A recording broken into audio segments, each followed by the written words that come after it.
Tiens, je bénis le Seigneur pour son amour envers nous. C'est lui qui a permis que nous soyons ici. Donc le thème qui nous a été donné, c'est-à-dire le titre de notre message, comment faire pour opérer par la puissance du Saint-Esprit? Comment faire? Donc ça veut dire que nous cherchons à savoir comment faire pour opérer par la puissance du Saint-Esprit. Si nous voyons aujourd'hui dans les églises, nous sommes l'église, alléluia, comme on a dit tout à l'heure dans le test de base que j'ai donné pour que chacun puisse se retrouver, on dit, voici je vous ai donné le pouvoir. Donc, aujourd'hui quand vous voyez dans les églises, beaucoup de gens n'arrivent pas à opérer. Alléluia. Amen. Tu vas dire, ces gens n'ont pas l'esprit. Non. Beaucoup de gens ont le Saint-Esprit, mais ils n'arrivent pas à opérer. C'est comme tu peux avoir les armes, mais tu ne sais pas tirer. C'est comme tu peux avoir le diplôme d'être comptable, mais tu ne connais pas quelque chose sur la comptabilité. C'est comme tu peux avoir le permis, mais tu ne sais même pas démarrer la voiture. Vous êtes d'accord avec moi? C'est comme ça. Aujourd'hui, on s'est rendu compte dans nos églises que, en tant que chrétiens, nous n'avons pas arrivé à opérer devant le cas de nos... Ça commence souvent dans nos maisons. On voit l'enfant ou bien on voit la situation qui est devant nous. On n'arrive pas à opérer par la puissance du Saint-Esprit. C'est la raison pour laquelle on a donné le titre comment faire pour opérer par la puissance du Saint-Esprit. Moi, j'ai juste pris le test de base dans Jean. Alléluia. Mais avant de lire, je vais ramener chacun de nous pour ne pas être distrait. Je suis toujours dans le message. Quand vous voyez Jésus lui-même, si nous sommes ici, c'est grâce à qui? Jésus a payé le prix. Alléluia. C'est grâce à Jésus. Donc, je ne peux pas donner l'enseignement là sans parler de lui. Alléluia. Parce qu'il dit ce qu'il a fait, c'est ce qu'on doit faire. Alléluia. Donc, le message que je vais donner ce matin. Jésus était venu sur la terre. Jésus avait deux secrets. Quand il est venu sur la terre, Jésus marchait avec deux secrets. Premier secret, la soumission. Il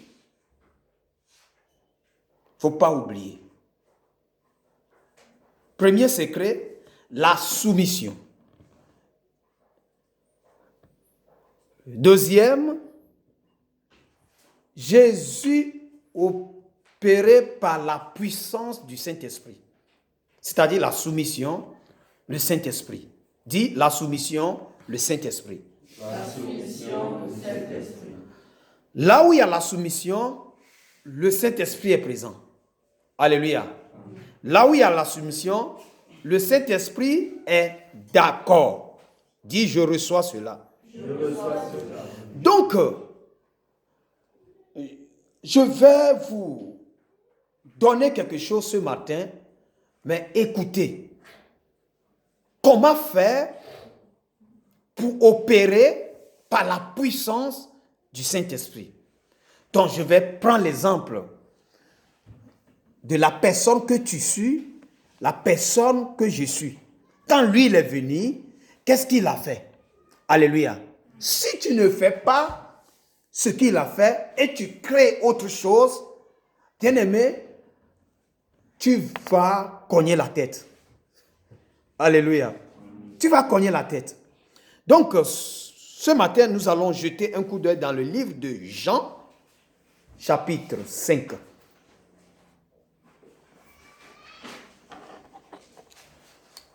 Et préparez-vous déjà, mes enfants. Jean, chapitre 5. On va lire à partir de verset 19 à 23. Jean 5, verset 19 à 23. Oui, je commence avec la parole de vie. Oui, mon frère, Jean chapitre 5, versets 19 à 23. Oui, Jésus reprend la parole et dit. Regardez. La Bible dit que Jésus reprend la parole et fait quoi? Et dit. Donc ça veut dire qu'il y avait une discussion. Vous êtes d'accord? Il y avait une discussion et Jésus, c'est à son tour, il reprend la parole et dit. Oui, je vous le dis, c'est la vérité. Oui, je vous le dis, c'est la vérité. Le Fils ne peut pas décider lui-même ce qu'il doit faire. Ah, vous comprenez? Le Fils ne peut pas décider lui-même ce qu'il doit faire. Donc, si j'écoute ce verset, si je lis ce verset, je dois chercher à connaître d'où vient le discours, quelles sont les racines, qu'est-ce qui s'est passé. Les gens là discutent, Jésus discute avec ces gens-là, pourquoi? Donc, j'ai fait la recherche, ici simplement, Jésus se déclare le Fils de Dieu. Ah, c'est ça qui a amené le problème. Jésus se déclare le Fils de Dieu. Maintenant, toi, là où tu es assis là, tu es le fils de qui? Lui, il n'a pas honte de son père, comme il y a d'autres qui ont honte de moi. Il n'arrive pas à témoigner de moi. C'est-à-dire, quand je dis témoigner de moi, parler bien de moi. Ah, notre pasteur, vraiment, j'ai reçu quelque chose à travers mon pasteur, ou bien c'est grâce à cette église. Témoignage, c'est très important. Alléluia. Il y a des gens qui ont honte de leur père. Il y a des gens qui ont honte de leur mère qui l'ont mis au monde. Alléluia. Mais j'ai cherché à savoir pourquoi Jésus a repris la parole.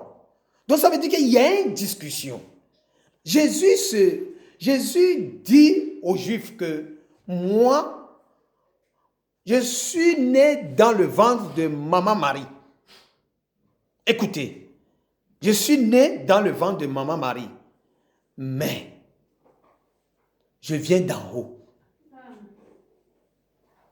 C'est ça qui a amené le problème. Il dit, je suis le Fils de Dieu. Alléluia. Donc, quand j'ai compris la racine de l'histoire là, ça peut m'amener à enseigner mon église, enseigner comité d'intercession où je suis premier responsable. Alléluia.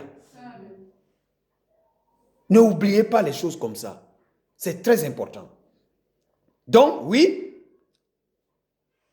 Il voit ce que le Père fait et il fait seulement cela.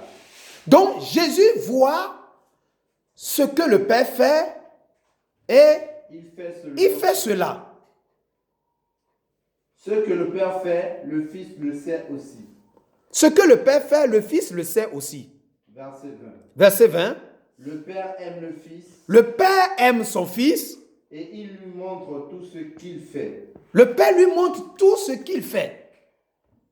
Il lui montrera des actions encore plus grandes. Il lui montre les actions plus grandes. Et vous serez très étonnés. Et beaucoup de gens seront étonnés. Verset 21. En effet, le Père éveille les morts et il leur donne la vie. Le Père, Papa, bon Dieu, révèle les morts et il donne la vie.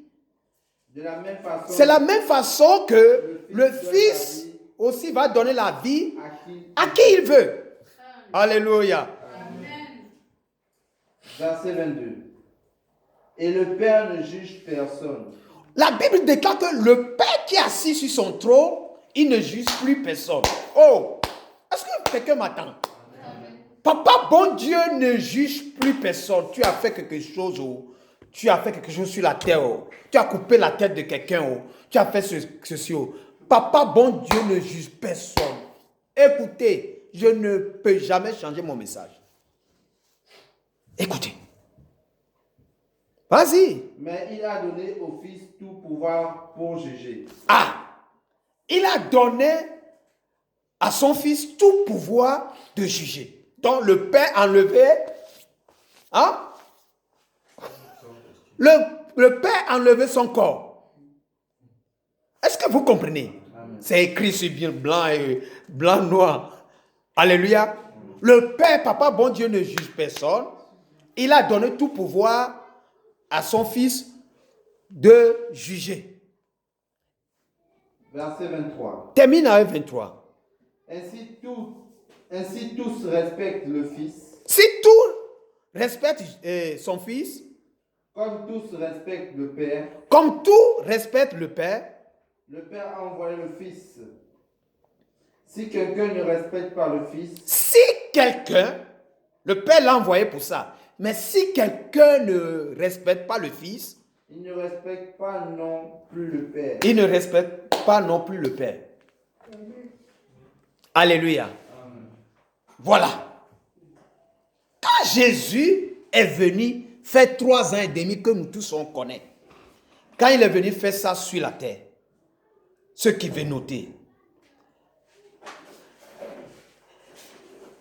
le titre que on vient de le titre qu'on vient de lire là, alléluia, on dit Jésus reprend quoi? Jésus reprend quoi? La parole. Alléluia. Bien-aimé,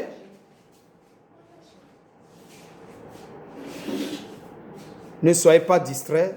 Si elle va quitter là-bas, ce n'est pas vous qui doit lui dire ça. Alléluia. Donc, Jésus reprend la parole. Donc, la parole doit frapper. Écoutez-moi. En tant que chrétien, en tant que premier responsable, les paroles qui sortent dans nos bouches doivent frapper l'Église. Si tu viens t'asseoir à l'église, si la parole qui sort dans ma bouche, si cette parole ne te frappe pas, ça veut dire qu'il y a un problème. Alléluia. Quand tu viens dans ton comité où tu es premier responsable, les paroles qui sortent dans ta bouche, si la parole là ne frappe pas ceux-là qui sont dans les comités d'intercession ou bien comités, je ne sais pas quoi, si les paroles là le font dormir, ça veut dire qu'il y a un problème. Les paroles, en tant qu'enfant de Dieu, les paroles qui sortent dans nos bouches concernant les choses qui concernent le royaume doivent frapper le cœur. Sinon tu viens à l'église, on prêche, tu gonfles. On prêche, tu dors. Ça veut dire qu'il y a un problème. Donc, ta parole, il n'y a pas la puissance. Alléluia. Ce qui sort dans ma bouche, il n'y a pas la puissance. Donc, c'est la raison pour laquelle je dors. Est-ce que vous comprenez? Imagine, pourquoi nous prêchons la parole et les gens dorment? Ça veut dire qu'il n'y a pas la puissance.